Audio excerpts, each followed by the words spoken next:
ഇന്ന് തന്നെ ഡൗൺലോഡ് ചെയ്യൂ. കാണൂ നിങ്ങളുടെ ഫേവറേറ്റ് ഷോസ്. എന്നെ വിശ്വാസമുണ്ടോ മുത്തശ്ശിക്ക്? എന്റെ പ്രിയങ്ക മോളെ കണ്ടെത്തിയവനല്ലേ നീ? അവളുടെ കൂടെ നിൽക്കാൻ എന്നെ വിളിച്ച് ഇവിടെ എത്തിച്ചവനല്ലേ നീ? നിന്നെ എനിക്ക് വിശ്വാസമാ. ഏട്ടത്തി പറഞ്ഞതും കാര്യമാണ്. ഭാര്യയും ഭർത്താവും മാത്രമുള്ള ഒരു ലോകത്തെന്ന് ചിന്തിക്കുമ്പോ തൊട്ടടുത്ത് നിൽക്കുന്ന എല്ലാവരും അന്യരാ.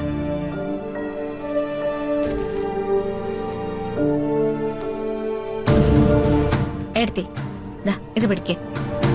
എനിക്ക് വേണ്ട. ഏട്ടാ, ഏട്ടൻ തന്നെ ഏട്ടത്തെ ഏൽപ്പിച്ചേക്ക്. ഏട്ടാ, ഓരോ ഭാര്യ ഭർത്താക്കന്മാർക്കും ഓരോരുത്തരുടേതായ രീതികളുണ്ട്. ഏട്ടന്റെ ഭാര്യ എന്താണോ ആഗ്രഹിക്കുന്നത് അതാണ് ഏട്ടൻ ചെയ്യേണ്ടത്. ഇപ്പൊ ഇവിടെ നടന്ന കാര്യങ്ങളുടെ പേരില് ഏട്ടത്തിയോട് ഏട്ടൻ ഒരു മുഷിച്ചിലും തോന്നരുത്. ഏട്ടത്തെ ഇപ്പൊ എന്നോട് കാണിച്ച ഈ ദേഷ്യം, എന്നോട് പറഞ്ഞ വാക്കുകള്, അതൊക്കെ ഏട്ടനെ സത്യസന്ധമായി സ്നേഹിക്കുന്ന ഒരു പെണ്ണിന്റെ പെരുമാറ്റമായിട്ട് കണ്ടാ മതി.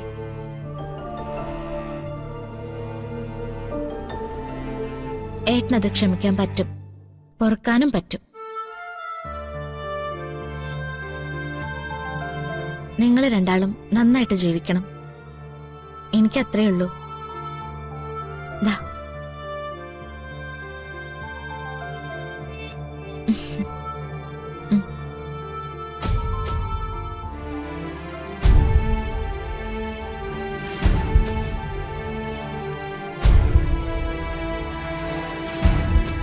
കണ്ടോ മോളെ, നിന്നേക്കാൾ എത്രയോ പ്രായത്തിന് താഴെ അവള് കാണിച്ച പക്വത കൊണ്ടോ? നീ പറഞ്ഞല്ലോ രാധിക എല്ലാവരും ഇഷ്ടപ്പെടുന്നുവെന്ന്. അത് അവളുടെ മനസ്സിന്റെ വലിപ്പം കൊണ്ടാ. ഇനിയെങ്കിലും അത് തിരിച്ചറിയാൻ പഠിക്ക് മോളെ. നമ്മളൊന്നും നേടണമെന്ന് ആഗ്രഹിക്കുന്നതിൽ കുഴപ്പമൊന്നുമില്ല. പക്ഷേ അത് വേറൊരാളെ തോൽപ്പിച്ചുകൊണ്ടാവണമെന്ന് വാശി പിടിക്കുമ്പോഴാണ് കുഴപ്പം. ഇനിയെങ്കിലും ഒന്ന് മനസ്സ് തുറന്ന് ചിന്തിക്കാൻ ശ്രമിക്കുന്നേ.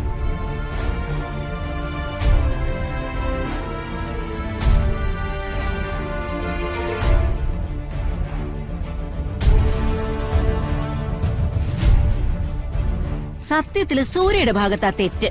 ഒന്ന് പോകുന്നുണ്ട് അവിടുന്ന്. ചെറിയമ്മയും ചെറിയമ്മയുടെ ഭർത്താവും ഒക്കെ ഈ കുടുംബത്തിന് ചെയ്യുന്ന സേവനം ഇവിടെ എല്ലാവർക്കും നന്നായിട്ട് അറിയാം. എന്നെ കൊണ്ട് കൂടുതലൊന്നും പറയിപ്പിക്കരുത്.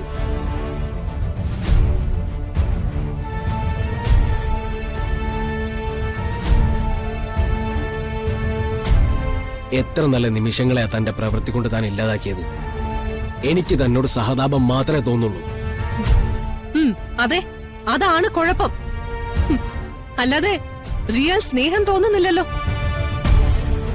ഉണ്ടായിരുന്നെങ്കിൽ എനിക്ക് ഇത്രയൊക്കെ പറയേണ്ടി വരില്ലായിരുന്നു.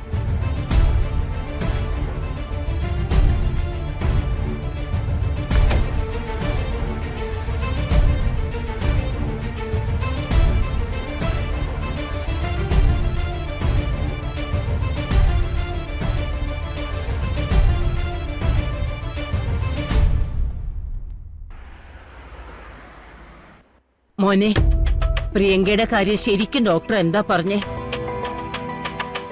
എന്റെ മോൾക്ക് സുഖമാവില്ലേ? അവളുടെ കിടപ്പ് കാണുമ്പോ എനിക്ക് പേടിയാവുക. പേടിക്കേണ്ട മുത്തശ്ശി, പ്രിയങ്കയ്ക്ക് കിട്ടാവുന്ന ഏറ്റവും നല്ല ചികിത്സയാ ഇവിടെ നിന്ന് കൊടുക്കുന്നത്.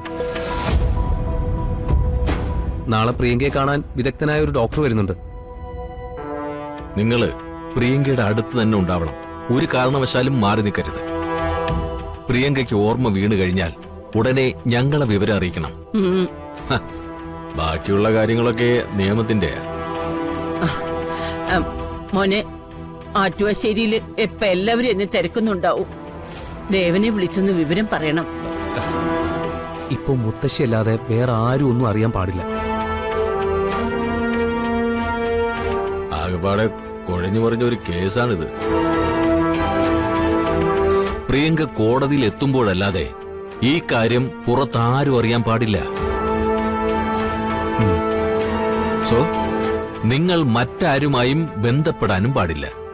മോനെ, ദേവൻ വെറുതെ ഇരിക്കില്ല. അന്വേഷിച്ച് അലഞ്ഞു നടക്കും.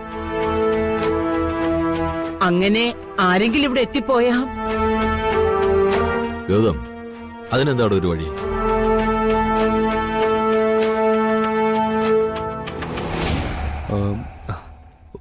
ഒരു കാര്യം ചെയ്യാം സാർ.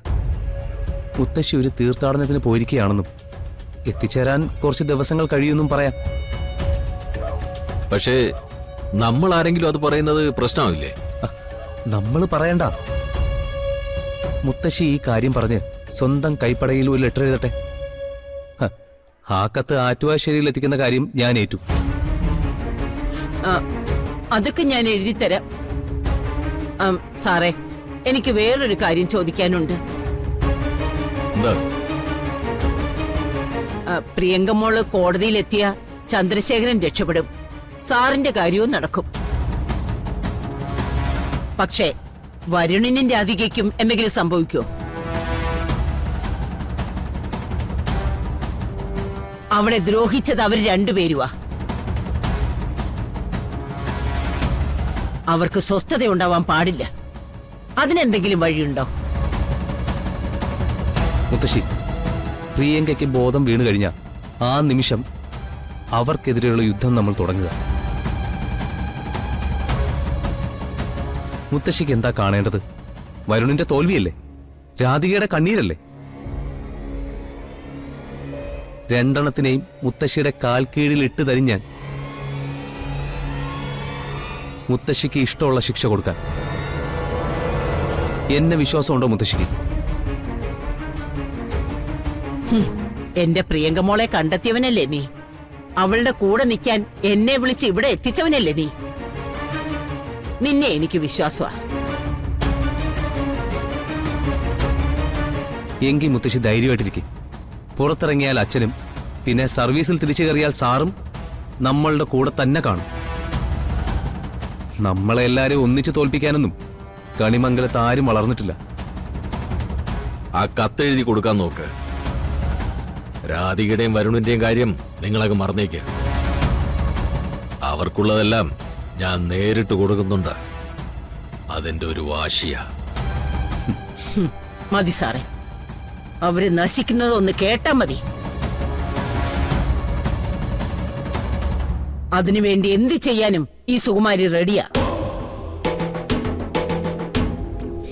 ഓ, എന്റെ ദൈവമേ, അവരുടെ നാശം നീ എന്റെ കണ്ണിലൊന്ന് കാണിച്ചു തരണേ.